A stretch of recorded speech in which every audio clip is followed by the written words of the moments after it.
The following podcast may contain discussions supported by science that may be considered dangerous to some listeners and conspiracy theorists. Discretion is advised. The 3 Down Greencast is brought to you by the Pile of Bones Brewing Company. Home delivery available in Regina at sassbeerdelivery.ca.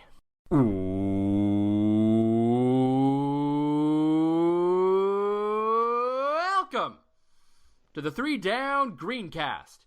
You are listening to the internet's most relieved podcast. I am Joel Gasson with John Fraser as usual. And if you haven't heard the news, it's a big week in the CFL as, of course, the Riders signed linebacker Dion Lacey. That's right. Huge signing for the Riders. Great move. I love it. And it seems like for much as we've been doing the past 2 years, we have to base an entire show around one tidbit of CFL information. Oh, wait, no, we don't. We really don't. For once. For once. The day that CFL fans have been waiting for basically a year and a half, maybe longer, is finally here. Yes.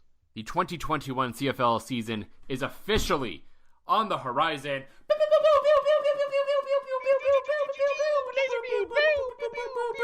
Yes. We can't afford to actually pay for whoever makes those sounds, so we. That's fair. I've got I think I got like kids' toys down here I could like use, but that would involve me moving away from this massive cup of vodka the internet suckered me into drinking. Yeah, that probably would not end well on numerous fronts. But yes, of course, if you've been living under a rock and you listen to this podcast, the CFL is finally coming back. August 5th, the season will kick off, and it's been a long time coming, and I think it's safe to say a decision the league had to make, so of course we're going to get into that in a little bit. We're also going to get into some comments by Craig Dickenson and just, maybe a little bit of message he's sending to his team to make sure that everyone hits the ground running in a few weeks when training camp opens here, which sounds weird to say.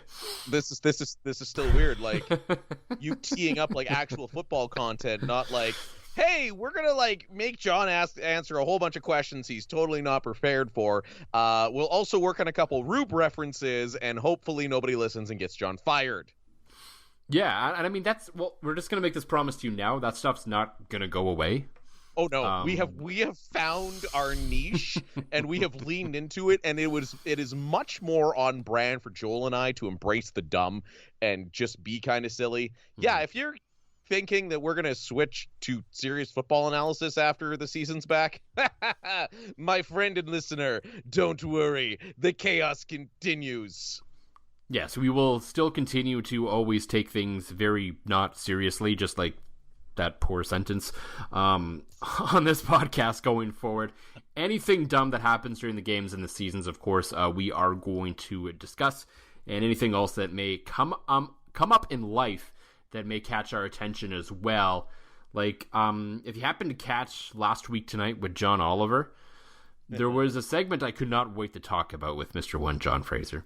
And if you caught the episode, you would know exactly which segment I'm talking about. It was at the end of the episode after a very important segment on how hot prisons are in the United States. Yeah, eye-opening, actually. In all seriousness, that was like, yeah. Yeah. Yeah. But then to the silly. Yes. There was local car commercials, especially the ones in the States, are particularly crazy, usually, compared to at least the ones up in Canada, at least some of the ones that I've seen. Right. And it was a little disheartening to learn that all these incredible dumb commercials seem to be just be coming out of basically a cheesy ad factory in the United States somewhere. Surprisingly out of Florida, if you can believe it.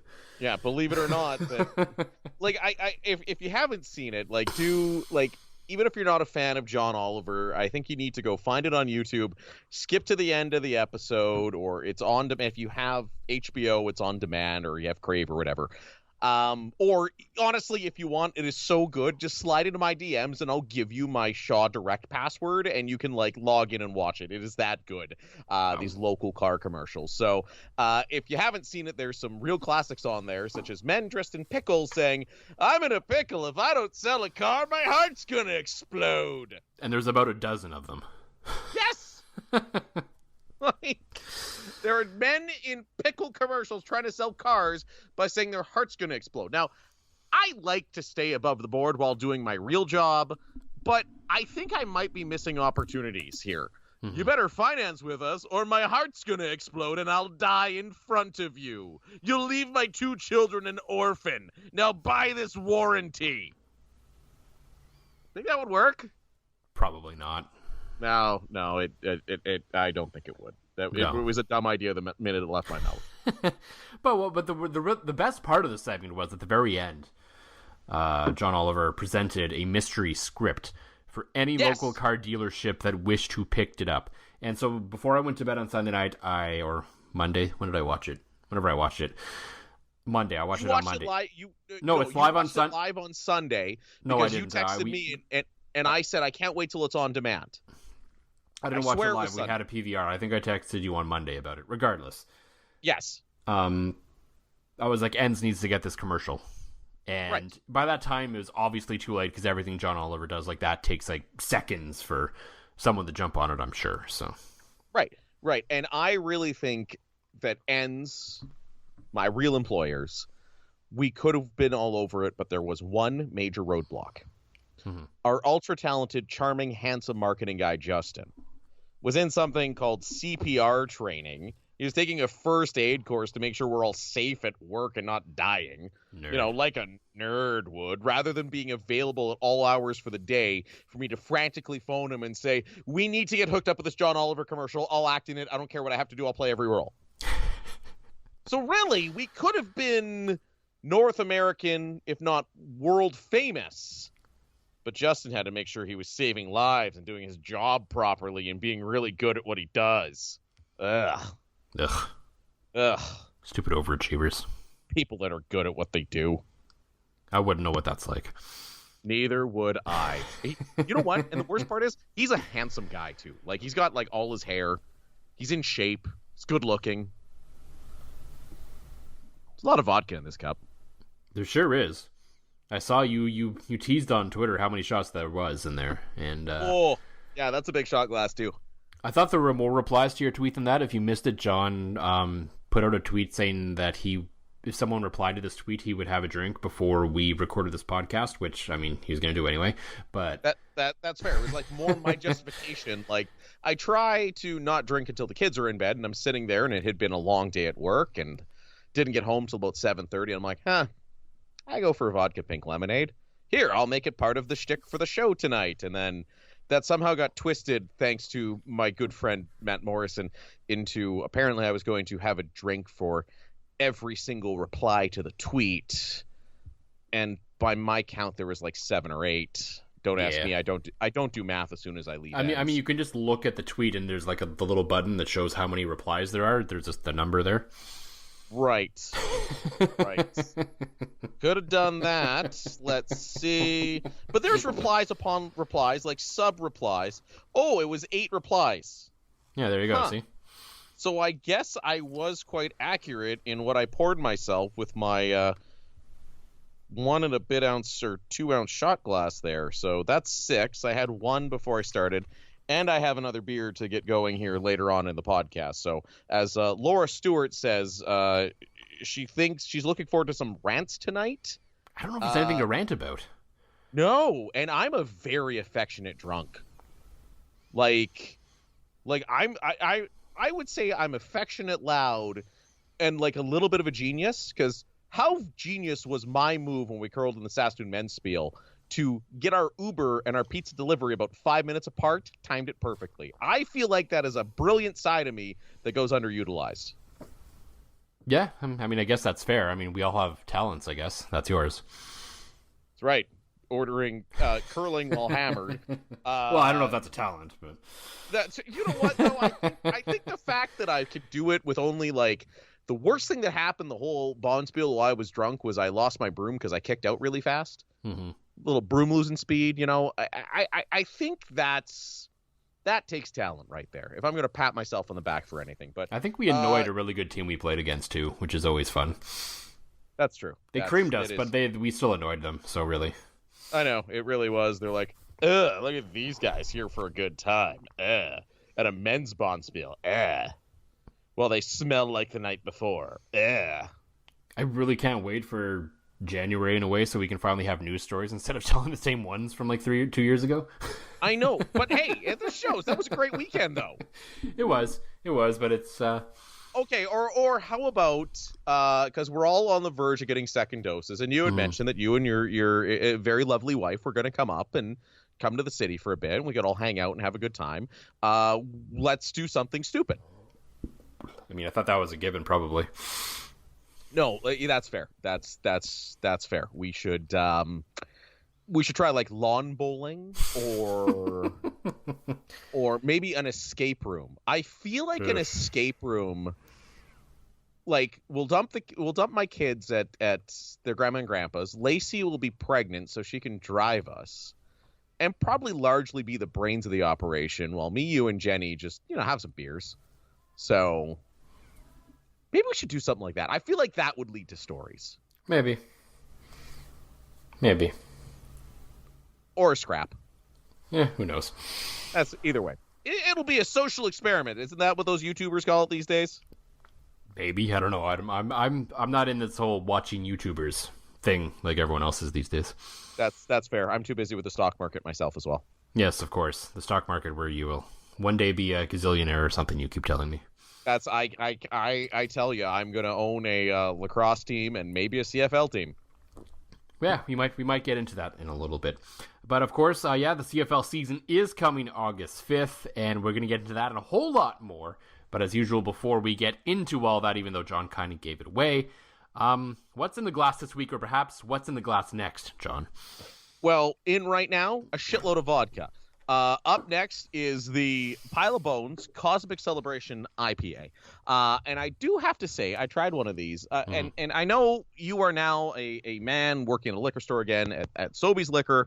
So I don't know if it's off-brand to hype you up your competition, but I don't care. That's why I love it. See, the difference between you and me, if you were going on about how great your two Honda cars are, which they are, by the way, if you kept going on about that, I'd be like, hey, stop it. This is a Toyota podcast. I mean, you sold them to me, so it's your own fault. That's fair. That is my fault. In a long roundabout way, the co-op liquor stores here in Saskatoon, and I believe in Regina as well, are now doing. There are none down here. What? There's no co-op liquor stores in Regina. No. Okay, I'll trade you the co-op liquor stores we have here for the Costco liquor store you have down there. No deal. Oh, crap. Anyway. Up here, if you're in Saskatoon at the co-op liquor store, they now sell, like, good Saskatchewan craft beers by the can. So you can, like, make your own six-pack. It's a little more expensive, but it gives you an opportunity to try some things that maybe you weren't feeling a four-pack of. Like myself, I tried Pile of Bones, Hibiscus Lime Ghost. Loved it. Wasn't sure if I would. Wasn't sure if I'd do a whole four-pack. I would now. Cosmic Celebration IPA. Grabbed myself a couple of those. Tried one the other night. And same thing. If you like your IPAs without the fruity kind of taste to them, the citrusy taste, it's a great IPA. A friend of mine highly recommended it, and I highly recommend it to our listeners as well. But it's nice. You can actually go and try several different things. Adds $1 or $2 to your overall cost, but I'd say well worth it. And I'm going to go back to drinking this large cup of vodka now in my face. Yeah, there's some stores around the province that do that. I know Rebellion as well, like right on site, does that with a number of their beers now. There you can do that on at the brewery. So, it's hit and miss where you can find kind of thing, but I do like those programs. For me, I'm going off the board, I guess, a little bit compared to what we've normally had on this program. I have with me the Multinationals Hop Casserole 8. Oh. So if you don't know, Hop Casserole is basically, it's a series of beers they've had over the years where basically they just throw a shitload of hops into a beer. So what this is, it's a pale ale with the following: Amarillo, Citra, Galaxy, Mosaic, Sabro, Simcoe, Strata, and Summit hops. It's a lot of hops. It is. Kind of amber colored with a lot of hops in it, so naturally it's quite hoppy, but it's well balanced. It's not like there's not like anything that really powers through in any sort of really strong way that's maybe bad.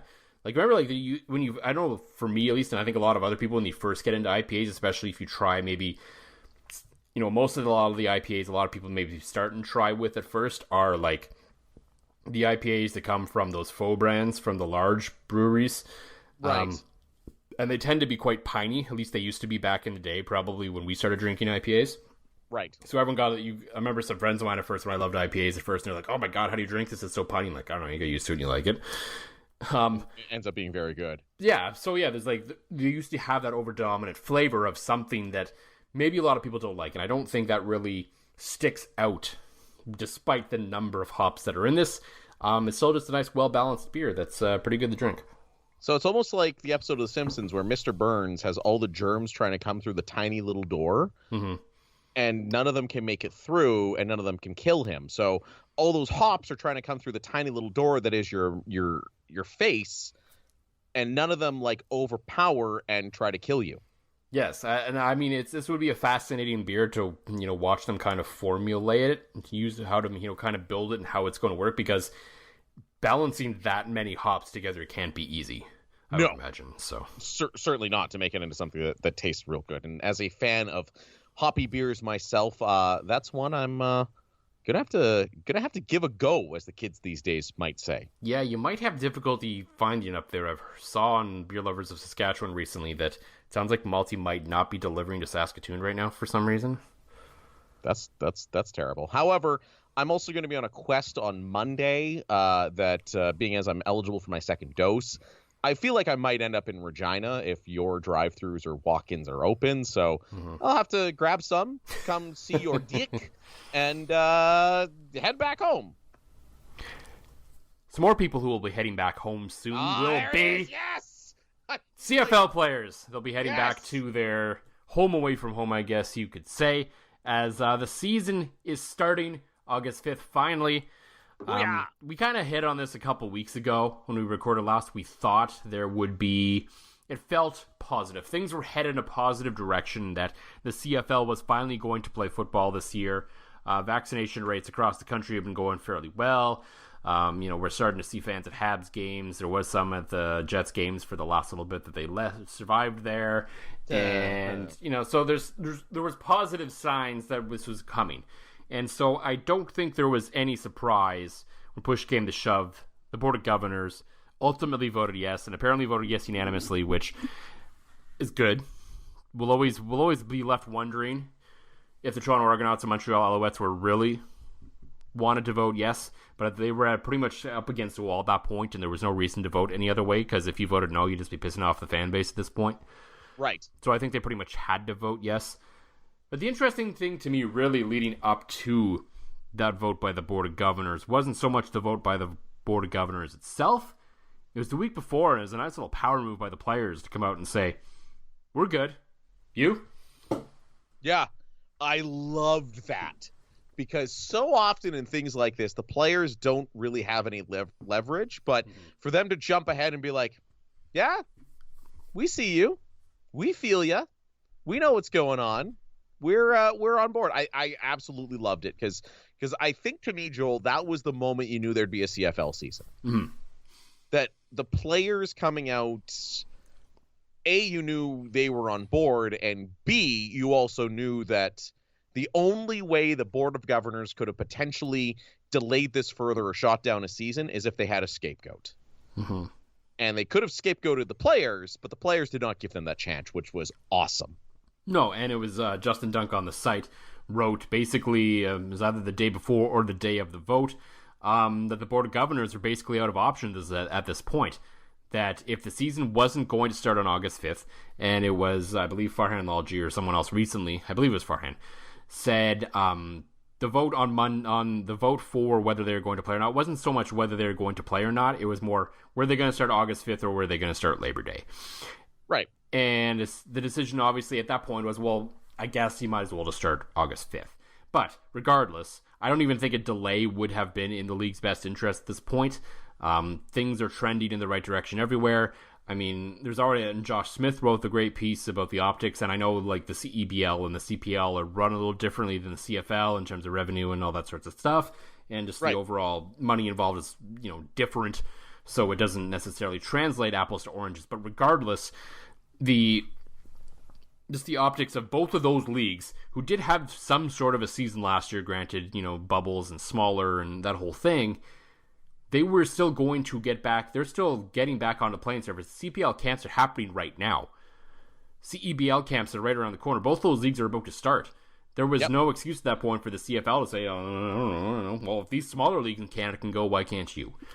And Dunk wrote the piece then, which was basically, at this time around, last year they blamed the government. I think earlier in the year they were trying to set up the players to take the blame. There was no one left for the Board of Governors to blame at this point if they'd either delayed the season or didn't start the season at all. It was all in their court, and they could not afford to take that loss this time.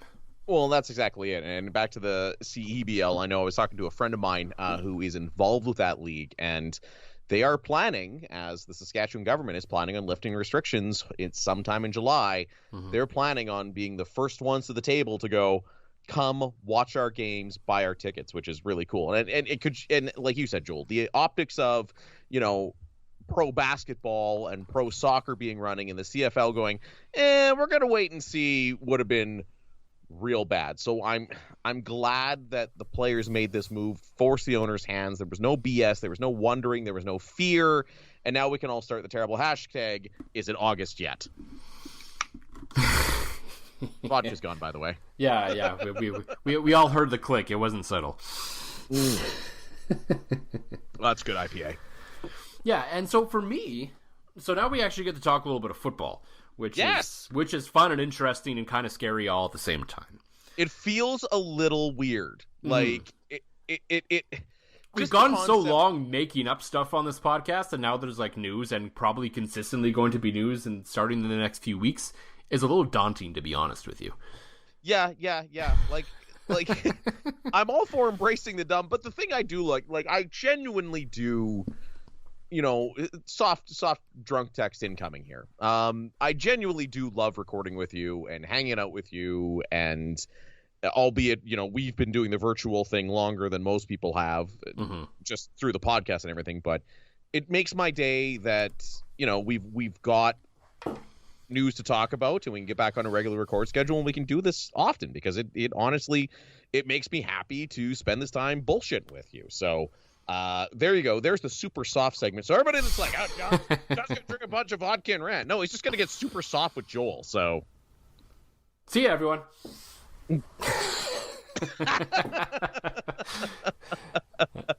I almost spit up my drink there.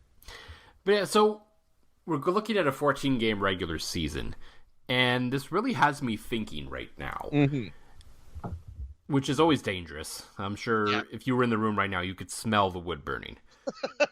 But it's good. One of us needs to think. Because tonight I'm just drinking and my brain is fried from work. So it's a good thing that you handle the thinking department as always, Gas. That's usually the case. Yep. What's interesting to me is I'm intrigued by the season like no other. Not even because there wasn't any football last year. I mean, it's part of it. And yes, of course, we've all missed watching the CFL to different degrees. Right. To me, this has the potential, for a variety of reasons, to be maybe the best season, at least in recent CFL history, if not maybe ever. Yes. And one of those reasons being, and you and I love chaos. The chaos of guys that haven't played football in 2 years that are professional level athletes getting back on the field, making a few mistakes, making things great. Like I'm very much looking forward to it. And if you look at the NFL as a precedent, last year was the highest scoring NFL season ever. And there was a lot of really good football in the NFL last year. And that was largely without fans in the stands. And, I always say that the NFL may have the better athlete, but to me, the CFL is the better game. So take all the situations that made last year's NFL season just so good. And now all of a sudden it's coming to the CFL and there's going to be fans, and it's going to be chaos. No preseason. Every game has extra meaning as a schedule is cut down. And a great point, I think it was our friend Jamie Nye in the Green Zone talked about, these guys have had 2 years to rest their bodies. Yeah. Most of these guys have been playing contact football most of the year, probably dating back to the time they were 13 or 14. And you never really recover. No. You know, you've always got something nagging, something bruised, something that's been bothering you. But for a lot of these guys now, they're going to be the healthiest they've been. They're going to be the fastest they've been, as long as they've, stayed in shape and worked out, which... We'll get into that.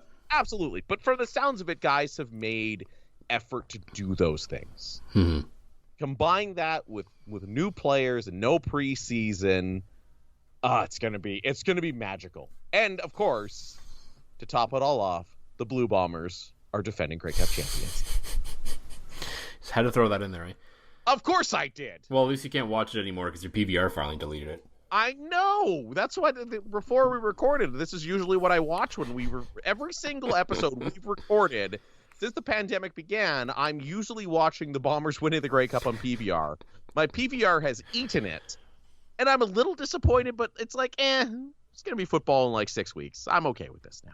Yeah, and I think you touched on all the key points there, because I think the dumbness and the chaos of at least the start of the season is going to be like nothing we've ever seen before. It's always a little there at the start of the CFL because of the shorter preseason than we've seen in the NFL. Right. I think part of what you're seeing in the NFL is just part of the overall trend, but certainly the lack of preseason and everything kind of bumped that up a lot in the NFL last year. There's no question about that. So it certainly has potential to just be chaotic and off the rails. And I think realistically, I think we can sit here and we probably will as the season approaches and we learn more about these teams. We'll all try to make predictions and there'll be thoughts. And I still think probably the general consensus will be Hamilton on top and Ottawa on the bottom, and then just a mishmash of everyone else in the middle. Because I think that's probably a fair way of looking at it. But realistically, no one's gonna have a damn clue. No, I think for the first time, we've always talked about how the West is wild and we never really know what's going to happen. But I think, legitimately, because of how long it's been and we don't know how players are going to react from all this time off. For some players, it'll be great. For some players, it'll be bad. For some coaching staffs, it'll be good. For some coaching staffs, it'll be bad. But we just really have no idea how it's actually going to unfold. And that's going to be the greatest part of all this, on top of the craziness and the dumbness and just the hilarity that's going to happen from time to time for guys not playing for 2 years. And I am just absolutely jacked for that part, and I cannot wait. Yes. I think this year, because the predictions are going to be so random, we need to, I don't know if we do picks on a weekly basis or something, but we need to do something where it's like you and me with our wrinkly brains against a coin or a wheel or something, because I feel like the wheel or the coin will grossly outperform us. Oh, probably, for sure. But as a degenerate sports gambler, I'm really looking forward to this because I feel like there's going to be some chances to win some money early in the season. Oh, probably. And there's going to be chances to lose some money too, for sure. Yeah, that just comes with the territory. Yeah, and maybe we should throw a curler into the mix too there. Yeah. Oh, on hint, to some... hint, nudge, nudge. Hint, hint. Something we're working on. Stay tuned, yes. Yes. Believe it or not, we do have plans for these podcasts. Yes, occasionally we do have ideas for stuff we actually want to execute on this thing. That's right. And they take years to develop, but they are going to be a thing. And it's going to be rock solid, Gas. I'm going to drink now. Okay. While you do that, I'm going to read to you what Craig Dickenson said today on Thursday, as we record this on our sort of usual day. I think this is the day we've recorded probably the most recently. Yeah, it's depending kind of on my late shift. It's either Wednesday or Thursday. Yeah. But do I have to drink the whole time you're reading this? I mean, it's a pretty long quote, but no, you don't have to. Unless you want to, then you can. But I'm not. I don't want to. I don't. Okay. There's a lot of alcohol in my body right now. Mm-hmm. So Craig Dickenson, via Zoom, met with reporters today, Thursday. And he had some interesting words that seemed to catch the eyes of some, catch the eyes of many. And I think there's a few ways to interpret what he said. And I'm going to read what he said, in case you haven't read it yet or heard it yet. Yep. And I quote, "You're going to see some surprise cuts, I believe, this year in the CFL, just because there will be guys that have worked hard and trained these past 2 years, and then there will be guys that didn't do as much as they should have, and it's going to show really fast. I do believe we'll have some guys that show up that didn't do what they needed to do in the offseason. Does that make me nervous? No, because what's going to happen is a good young player is going to beat them out. And that's just the way it is. Training camp is very competitive this year. It's going to be more competitive than ever. This is going to be one of those years where if you come in out of shape, you come in not tuned into your playbook and not ready to go, you're not going to last. I like it. Mm-hmm. It's his way of basically saying that you've basically got a month now if you've just been sitting on the couch eating potato chips, getting fat like so many of us have during COVID. For the record, I don't believe many players have gone that far, if any. I would absolutely agree. I think there might be there's a very difference between being like, being completely out of shape and just not being in great football shape. There's a very big difference there, to be clear.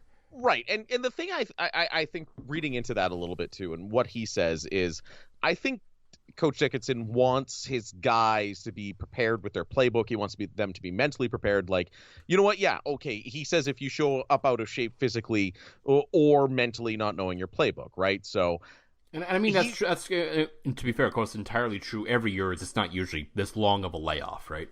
Right, right, and there are going to be, but I don't know. I think there are going to be your young guys that are in shape and feeling great and ready to go, but they still haven't been through a long CFL season before. These veteran guys, like we said, you've had so much time to rest.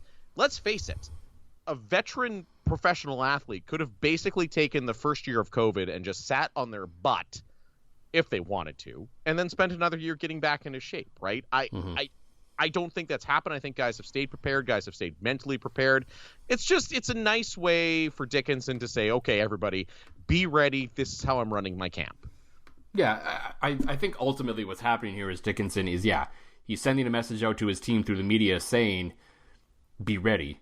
This is not going to be, we need to hit the ground running, essentially, is what he's saying here. Because as we know, there's going to be no preseason, and there's lots of different things. There's only going to be 100 players there. That's including the non-counters. So there's, everything's kind of compressed down a little bit in terms of the roster as well. So yeah, competition's going to be tight. There's going to be 2 draft classes there. It's going to be one of the more interesting camps we've ever seen as well. So he's telling everybody, basically everybody except Cody Fajardo, you better be ready for this. Yeah. And I don't think there's anything wrong with what he said. Some players have kind of, at least Derek Dennis seems to have taken it one way, which I'm not disagreeing with what he said. He basically, to paraphrase what Dennis tweeted, was that, it's been a tough couple of years for some guys. Gyms have been closed in some places. They've had to take jobs to, support their families and maybe even have the time to do that. Understandable, completely understandable. I don't think Dickenson is necessarily, saying guys that shouldn't have done that and that it was wrong to do that and you should have been focusing on your football career at that point. No, absolutely not. But at the same time, football don't care. If you're gonna get beat out, you're gonna get beat out. Sorry, that's just the name of the game. Right, and I don't think there's many guys in the CFL, Joel, that weren't all in that same position that had to take some work of some capacity to go out and during the pandemic, right? Like guys had to find jobs and they still balance it with getting in shape. And like, I'll use, I follow Sean White on Twitter, at Edmonton Kicker. He's great follow on Twitter. He's got dogs, which is basically like all I go to, Twitter and Instagram for these days. So he's been working his full-time job with like a rescue company, but still like sending out notices like, hey, we're in Grand Prairie, can I go kick some footballs and stuff? So I think everybody's kind of in that same boat and everybody's found ways to adapt. And you're right, Dickenson is definitely not saying that was a bad thing, but you're right, Joel, football doesn't care. If some guys had the luxury of being able to, move into mom and dad's basement and work out constantly for the past 2 years compared to guys with families and kids that had to find another job, if they get beat out in training camp, that's going to be it, because again, football doesn't care. Your contracts aren't guaranteed, and we are going to see people cut for sure. Yeah, because as it stands right now, apparently the Riders had about 114 players, including non-counters, expected at camp. they're only allowed 100. So they got to drop 14 already. Some retirements are apparently coming.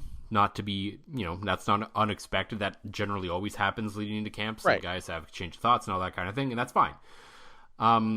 So I think this is a great comment by Coach Dickenson. And it's just, it's just another smart little thing he's done since he's taken over as the coach of this team. And I think it shows that, he's kind of got his head in the right place as well after, he's only had 1 year of this. So I'm sure he's been itching to finally get out there and, prove that his 1 year as a head coach of this team that led them to first place in the West wasn't a fluke. So you can see that he's in the right headspace, ready to go as well. And I would say, at least from what I've seen on social media, it looks like a good chunk of the riders have been in the same headspace, like a very positive headspace, lots of guys, working out together. Correct me if I'm wrong, Joel. Didn't Fajardo get together with a couple of receivers and chuck the ball around a couple times? Yeah, I believe I saw that. Right. I was trying to remember, but again, our fans made sure that I had a couple vodkas tonight.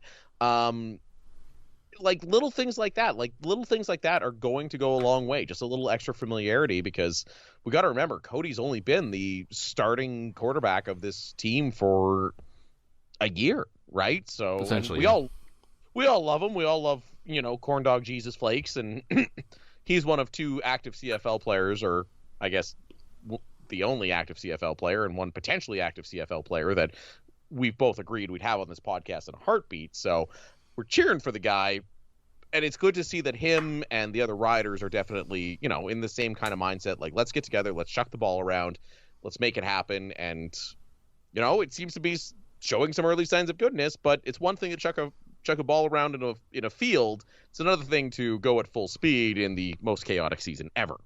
Absolutely. And it does appear to be one thing the riders are going to try and do to get ready for this season. With the lack of preseason games, Jeremy O'Day hinted at it in his new availability this week, where they're going to try and work out, a controlled practice with the Winnipeg Blue Bombers.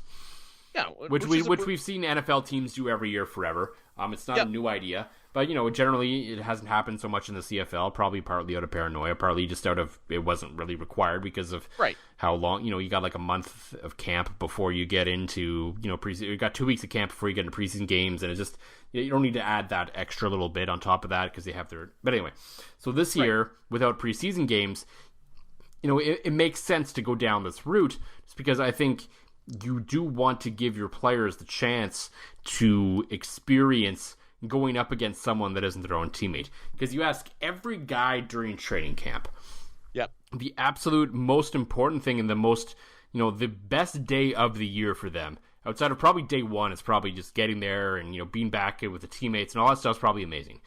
But after that, the absolute best day for them, playoffs basically, is that first preseason game because they finally get to go out and play against someone that isn't their teammate that they've been playing against for the last 3 weeks.